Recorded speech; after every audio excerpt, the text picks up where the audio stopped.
Olá! Seu negócio está crescendo, você quer contratar uma equipe, mas está tentando entender por onde começar? Eu bati um papo com o contador e advogado Marcelo Pereira e deixei aqui só os melhores momentos, com dicas valiosas para quem precisa contratar pessoas e quer saber como fazer. Segura essa!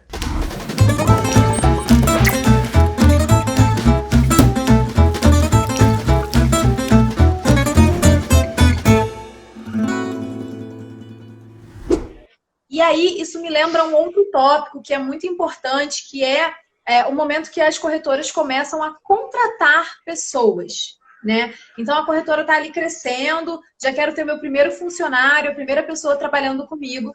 E é muito comum o corretor que está começando, e aliás, não só o corretor, eu acho que outros negócios também que já estão começando, né? Chamarem uma pessoa, eu vou chamar o filho da vizinha para trabalhar aqui comigo, para me dar uma mãozinha, e fazer aquilo de forma informal, ou seja, senta aqui comigo, vem trabalhar comigo, eu te dou o dinheiro na mão. Eu queria saber, quando você tem empresa, pode fazer isso? Qual que é o risco disso, Marcelo?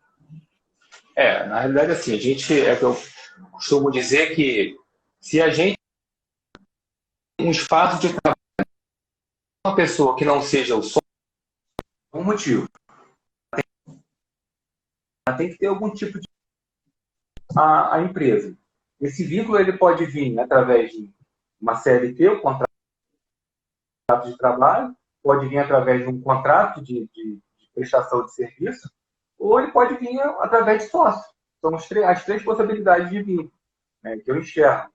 Então, assim, você tem que ter um vínculo. Quando você contrata alguém sem qualquer tipo de vínculo, você está incorrendo em risco trabalhista.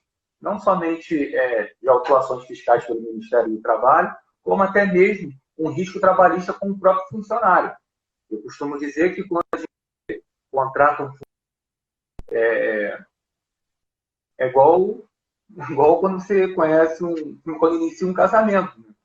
Primeiro é com grandes amores, tal, mas depois que começa a vir as crises, problemas, separação, aí você vai começar a ver o problema.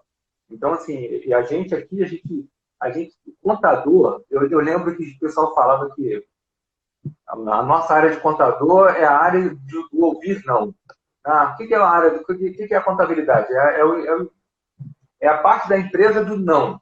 Cara, nada pode. Né? A gente sempre coloca de maneira bem ampla assim, todos os riscos. Na verdade, a gente não é que bota todos os riscos. Claro que tem um administrador que vai estar com aquela informação, ele que vai tomar a decisão dele, fazer o que ele quer. Então, assim, eu não aconselho você ter esse tipo de conduta. Contudo, a gente sabe, né, que o mercado espera isso hoje, né? Mas você tem risco trabalhista de multas fiscais. Imagina você está na sua loja, chega um fiscal do Ministério do Trabalho. Como é que ele chega? Ele chega com, eu sou o fiscal, me dá o livro de registro de empregado. Aí você dá o livro, zerado. Ele vai olhar assim, vai olhar para você, quem é aquela pessoa que está ali? Aquela pessoa, ela é o quê? Ela trabalha comigo. Já foi autuado. Ela já sabe que aquela pessoa não está registrada. Quem é aquela pessoa ali? Meu sócio. Beleza, cadê o contrato social? Ela, opa, tem um vínculo. Não, aquele ali é o prestador de serviço, é o pedreiro que está fazendo uma obra aqui para mim. Cadê o contrato? Fechou o contrato. Está limpando.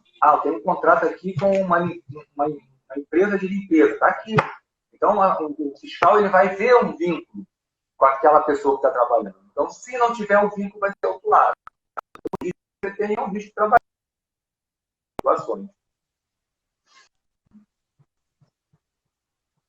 Uhum. Não, isso é importante, até porque, olha, é um alerta aí, né, de uma situação até pontual, né? A gente está falando aí, o pedreiro está trabalhando ali, de repente, fazendo um conserto ali pra gente, mas tem um vínculo. Ou então, né, se você tem ali o seguro empresarial da empresa, dependendo do conserto, você chama a seguradora, mas aí você mostra, esse aí é o prestador de serviço da minha seguradora que está fazendo um consertinho aqui porque precisou. Então, você sempre tem que comprovar algum vínculo, né?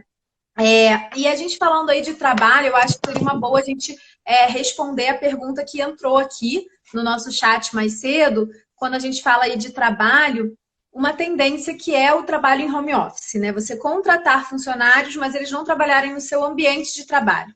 Então, a pergunta que veio é assim, ó, considerando o recente episódio de pandemia, agradeceria sua Maria, opinião sobre qual só um será a minutinho. tendência... Só um Oi? minutinho, porque eu não estou te escutando bem. Deixa eu acertar aqui o alto-falante, que eu acho que deu algum problema aqui. Ah, tá Você bom. está me ouvindo bem? Você está me Tô ouvindo conseguindo bem? te ouvir. Tô ouvindo. Só um minutinho. Vou consertar ali o alto-falante.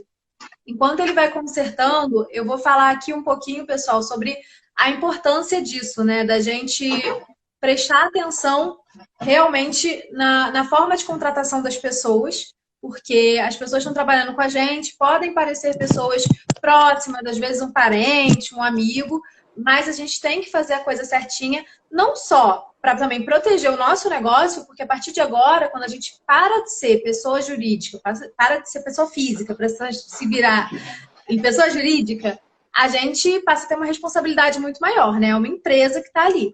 E isso protege a nossa empresa, o nosso patrimônio, o patrimônio da nossa empresa, e protege também o funcionário, porque aquele colaborador, mesmo ele sendo uma pessoa, às vezes, próxima, um amigo que quer ajudar a gente, ele, na verdade, precisa também receber, ter o INSS dele, para caso ele precise de alguma coisa, as leis trabalhistas, todos os direitos dele de alimentação, transporte, ele precisa receber tudo aquilo.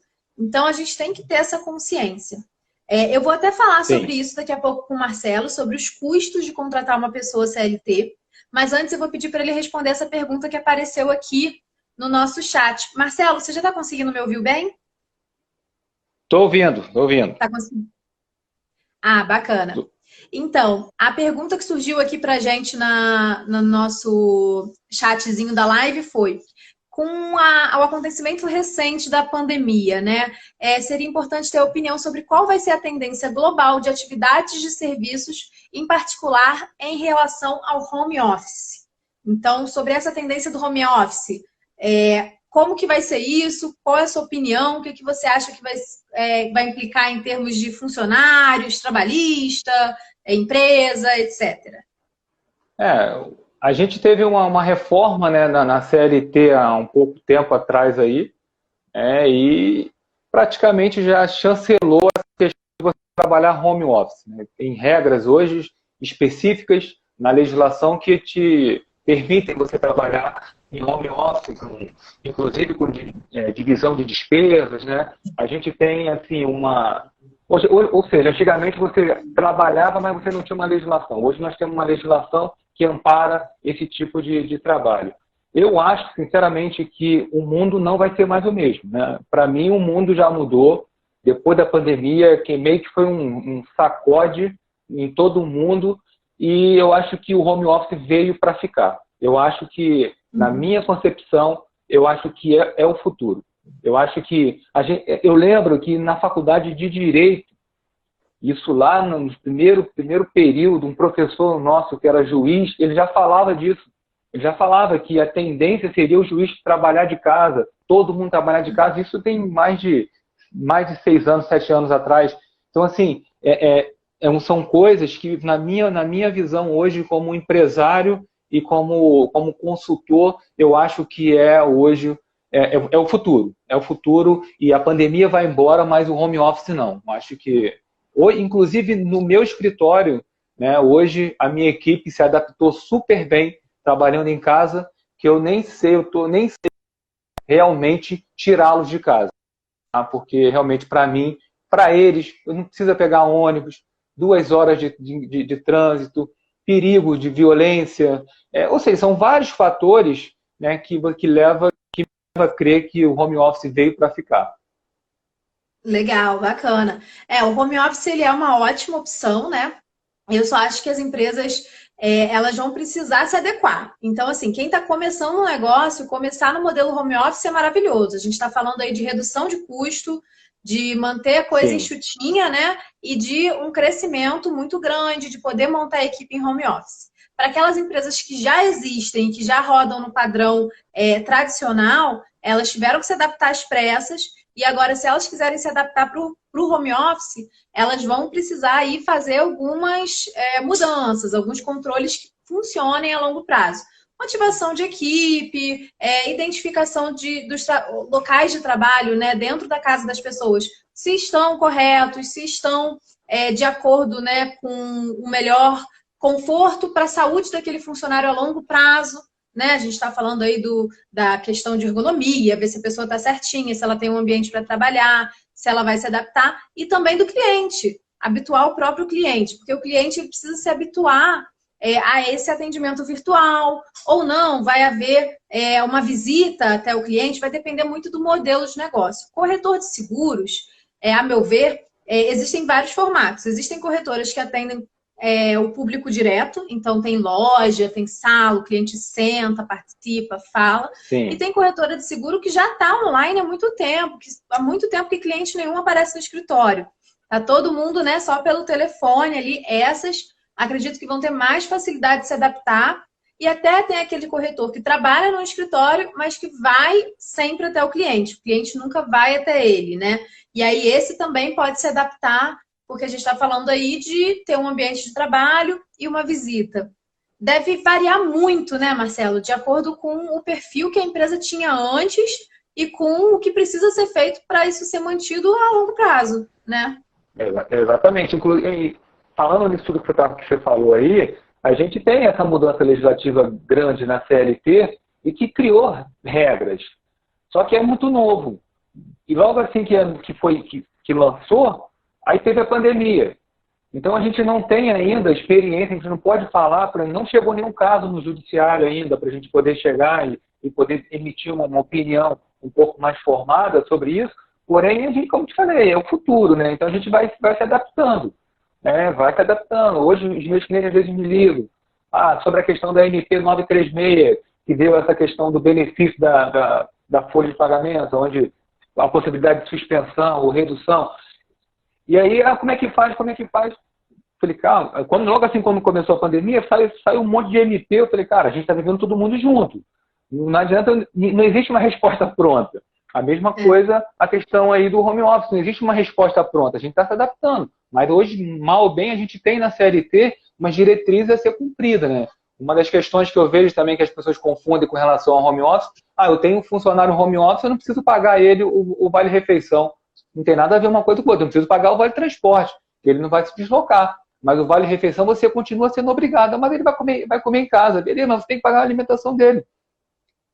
Entendeu? Uhum. Eu tenho que continuar pagando a alimentação dele, continuar pagando o plano de saúde, de acordo com o que o sindicato determinar, entendeu? Então, não é, trabalho em casa é bagunça. Não é assim. Vai ter todas as regras de descanso, regras de tanto e tanto tempo você vai ter direito ao almoço, de 1 hora. Ou seja, tudo normal, só que é na casa deles, né? Sim, legal. E eu estava até dando uma olhada aqui nos comentários, né? A Gisele até comentou aqui, ó, a lei ampara o home office, né? E isso é muito bacana para o trabalhador.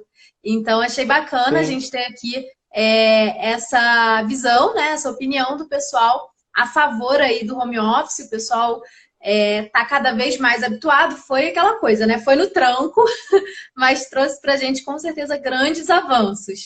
E aí eu queria que você falasse, Marcelo, até surgiu uma pergunta lá em cima que eu estava vendo da Aline sobre a tributação, né? A tributação para corretora, se é diferente.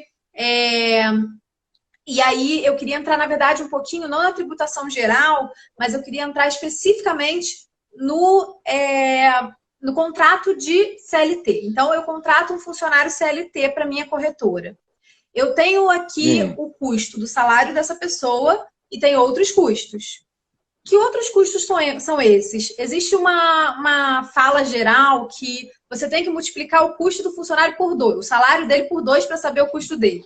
Todo mundo fala, essa é uma conta aí que aproxima do custo e tal. Como que eu sei isso? Existe um custo? Realmente ele me custa o dobro do que ele ganha? Como que é isso? Não. Na realidade, assim, eu costumo dizer que a gente precisa... Tem até um princípio de contabilidade, que é o princípio da prudência. Né? É igual você vai fazer uma curva, o que você tem que fazer na curva? Ser prudente. Né? Se eu não tenho certeza se vem um carro, eu vou ser prudente, eu vou fazer a curva devagarinho. Então, a mesma coisa a questão de uma gestão de uma empresa. Se você não sabe os custos, eu vou ser prudente, multiplica por 2, porque realmente aí está um pouco acima, mas eu estou economizando. Então, o que sobrar daquilo que eu estou reservando é lucro para mim. Então, você está sendo prudente em colocar por 2, né? Assim, os custos relacionados a questões trabalhistas vai depender do tipo de empresa que você, a opção tributária que você... Como eu te falei para vocês, hoje, sem sombra de dúvida, é o Simples Nacional que é a melhor forma de tributação. Por vários motivos, né? A gente tem aí a simplificação, a gente tem o valor dos tributos que são menores, e a gente tem uma questão também que a empresa não é onerada sobre o valor da folha dos funcionários. Quando você tem uma empresa do lucro presumido, por exemplo, o lucro real, que são, botar as empresas maiores, né, o que acontece? Você, além de pagar a folha de pagamento, você ainda paga, em média, vamos botar aqui numa média, 28% de INSS sobre o valor da folha, como custo da empresa. Então, imagina, por exemplo, você tem lá uma folha, seus salários, você paga lá de salário R$10.000. Então, desses R$10.000, além de você pagar esses 10 mil para o seu funcionário, você ainda vai pagar mais 28% de INSS para o governo, para custear a Seguridade Social. Então, assim, você tem um custo a mais de 28%. Né? Na empresa do Simples Nacional, você não tem esses 28,8%. Você só paga o quê? O INSS, que é descontado do funcionário. Então, na realidade, você paga o salário. Né? Eu vou pagar R$1.000 de salário para ele, sendo que eu vou dar 800 para ele e 200 eu vou pagar de INSS, mas o custo da empresa é 1.000, né? Você só está dividindo ali na hora do pagamento. Então, a empresa, ela não chega a dobrar, muito menos do que isso, né? Na realidade, um outro erro que a gente vê também, muito comum, é que a pessoa acha que o mensal da empresa é somente o salário que você está pagando naquele mês, mas não. A cada 15 dias trabalhado, do funcionário, o funcionário tem direito a 1/12 de férias e 1/12 de 13º, né? E mais 1/3. Então, qual é o custo de um funcionário mensal? Então, seria o meu salário, a minha remuneração completa, né? Menos os descontos que você... aí botaria também, né? Vale transporte, vale refeição, plano de saúde, e aí você aplicaria os descontos que são possíveis dessas verbas, que seria o desconto de vale transporte, vale de ou do plano de saúde, e ainda somaria o quê? 1/12 de 13º, 1/12 de férias e 1/3 de férias, mais o FGTS 8% sobre tudo. Então, e esse é o custo que você tem de ter um funcionário. Por mais que você só pague 1.000 agora, mas você já está acumulando uma dívida de 13º, que vai ser pago no final do ano. Então, o ideal é você ser prudente e todo mês considerar isso como despesa e ir tirando esse valor e guardando numa poupança, numa aplicação, e no final do ano você retirar para pagar o 13º. Com certeza, né? Dessa forma você acaba diluindo ali aquele custo e não tem um susto no final do ano, né? Porque no final do ano a gente sabe Exatamente. que as empresas gastam, às vezes, muito mais com marketing, né? Mensagem de aniversário. De aniversário não, desculpa, mensagem de Natal, várias coisas que vão acontecendo ali no final do ano, que vão aumentando o custo, e aí vem o 13º, né, como um susto ali, então é importante sim você fazer provisões, né? Exatamente. Eu tento sempre falar sobre isso, né? E aí eu volto naquela questão, quanto que eu vou retirar? Pera aí, vamos ver quanto que é o custo da minha empresa. Então, o planejamento financeiro de um negócio é essencial, né? Então, a gente tem que fazer o planejamento financeiro, né? De todas as receitas que eu projeto que eu vou ter, todas as despesas que eu vou ter, e aí sim eu consigo estipular quanto que pode ser minha retirada, né? Quanto que pode ser o valor que eu vou reinvestir aqui no negócio, que vai ter um mês ali que de repente vai precisar. Por exemplo, os meses do final do ano, né? Que é onde incide aí o 13º, ou o mês que tem que pagar as férias de algum funcionário, né? E aí o pessoal pergunta muito, Marcelo, também sobre a questão do estagiário, né? Eu vou contratar um estagiário, em vez de contratar CLT por causa dos custos, vou botar estagiário. Acho que assim, em primeiro lugar estagiário tem que aprender, né? Acho que a gente tem que dissociar esse hábito, às vezes, ruim do mercado de botar estagiário para fazer trabalho que é de funcionário. Porque estagiário, ele está ali para ganhar um aprendizado para a carreira dele, porque ele está começando naquela carreira e está aprendendo. E, então, pode ter estagiário em corretora de seguros? Pode, mas de repente um estagiário da área de administração, se for para lidar com administrativo, né? Até das faculdades que existem na Escola Nacional de Seguros, que são faculdades ligadas a seguros, mas existe, como é que é a regra aí de contratação de estagiário, Marcelo? Tem uma regra específica? Pode sair contratando um monte? Então, como é que é? Então, a gente uma específica para estagiário. Então, existe vários riscos de você contratar estagiário. Primeiramente, a gente tem que contar, como você falou, posso ter um monte de estagiário? Não. Estagiário, ele existe uma limitação, né? Se você tem de 1 a 5 funcionários, você só pode ter um estagiário. Se você tiver 2, qual é a implicância? O que acontece se você não obedecer o que está estipulado? A lei 11.788. Então, essa lei, se você não obedece a limitação da regra, qual é a consequência? A consequência é o vínculo. Então, se eu só posso ter um estagiário e você tem 2, um desses 2, ele é funcionário. Por quê? Porque ele atende todos os outros requisitos, que são a pessoalidade, onerosidade, assiduidade. Você tem ali todos os requisitos de caracterização do contrato CLT. Então, se aquela pessoa que você diz que é estagiário, ele está ali indevidamente, ele se encaixa perfeitamente como um empregado e ele vai passar a ter todos os direitos de empregado, né? E aí teria direito a 13º, férias, FGTS, coisa que você não paga quando a pessoa é estagiário, né? Você falou muito bem aí essa questão de você contratar pessoa, que o estagiário é para ele aprender, né? Inclusive, a própria legislação ela fala, se aquele estagiário ele não tiver qualquer tipo de vínculo com o negócio, ele não é estagiário. Então, se ele não é estagiário, ele mais uma vez vai se ele vai se adequar ao contrato CLT e ele é empregado.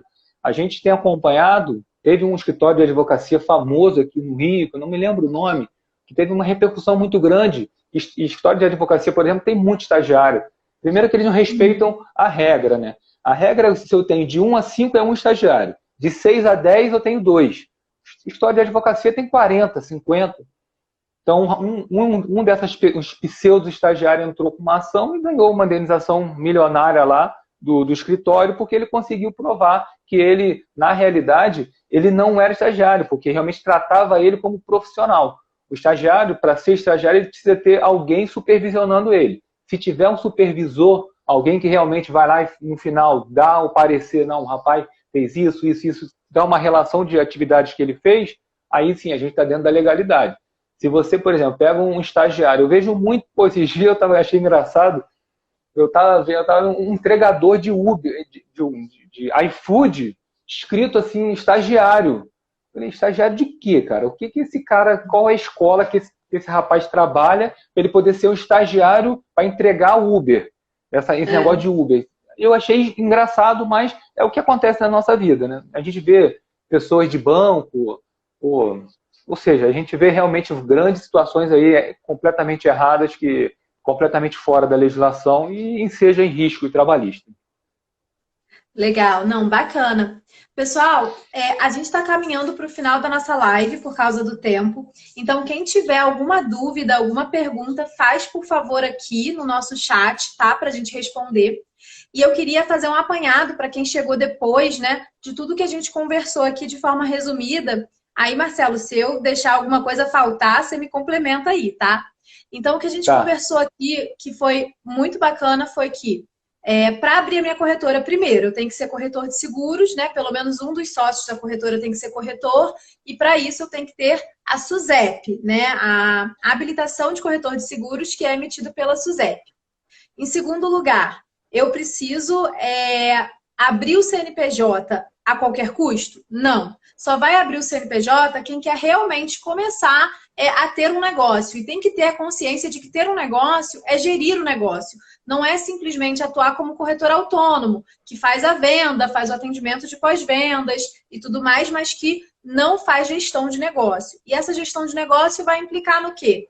No pagamento de impostos, na declaração, né, de tudo que você recebeu, em cumprir todas as regras de contabilidade para que sua empresa esteja regular e correta, e em seguir uma série de protocolos ali. E é claro, quando esse negócio começa a crescer, as responsabilidades também vão aumentando. Então, a gente está falando aí de contratar pessoas, contratar certinho, com vínculo CLT, da forma correta, pagar todos os direitos da pessoa, fazer toda a organização daquele trabalho de forma que permita que aquela pessoa trabalhe com toda a estrutura que ela precisa, seja num escritório que você tenha, ou seja em home office, porque hoje em dia nós temos essa opção de home office. Mas, como foi muito bem pontuado aqui, existem uma série de exigências também para o home office. Então, você precisa prover para a pessoa um ambiente adequado de trabalho, você precisa saber que aquela pessoa vai estar lá com internet, com telefone, com tudo que ela precisa para trabalhar.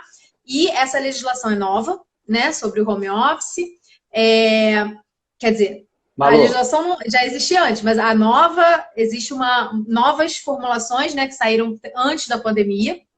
E a gente também, na hora de contratar pessoas, a gente tem que saber exatamente qual vai ser a função, e se for um estagiário, que seja realmente um estagiário para aprender, um estagiário para crescer ali dentro, para ter alguma coisa a agregar, né, para a carreira dele, e não apenas um estagiário porque é mais barato ser estagiário. Assim como não contratar pessoas sem vínculo. Ah, mas esse é sobrinho do meu amigo, nunca vai me processar. Mas, gente, e os direitos daquele sobrinho do amigo, né? Ele tem direito a ter o INSS, a receber os benefícios. Então, as pessoas têm que ser contratadas da forma correta, e abrir uma corretora é muita responsabilidade. A gente está falando de um negócio. Então, isso é bem importante. Exatamente. O Jonatas está perguntando aqui, Marcelo, o seguinte: conheço algumas corretoras que contratam, entre aspas, alguns prestadores de serviços para realizar a venda e depois pagar a comissão via nota fiscal. Isso é possível? Então, eles assim, contratam... né? Pode falar. Eles contratam um corretor e aí é uma pessoa jurídica que está fazendo a venda e aí emite nota fiscal e eles pagam, é isso? Pelo que você está falando, eu entendo como se fosse um representante um representante de vendas de seguro. Como se... o que você está retratando, para mim, eu vejo dessa forma. Eu contrato alguém, que esse alguém, da casa dele, no horário dele, da maneira dele, aonde ele quiser, ele vai vender o seguro dele, seja em qualquer lugar. Então, nesse caso, se a gente tiver um contrato bem amarrado, um contrato civil, não vejo possibilidade de vínculo. Acredito que não haveria problema nesse caso. O problema que a gente tem da pejotização é justamente você ter todos os requisitos de contrato de trabalho e a pessoa trabalhando no seu escritório. Ou seja, na sua supervisão, você demandando para ele, faz isso, faz aquilo. Você está gerando ali uma relação de trabalho. Nesse caso aí, acredito que possa ser feito sim, sem problema nenhum. Então, gostou do conteúdo dessa live? Então, curte o vídeo e não deixa de seguir meu canal para receber mais conteúdos relevantes para corretores de seguros.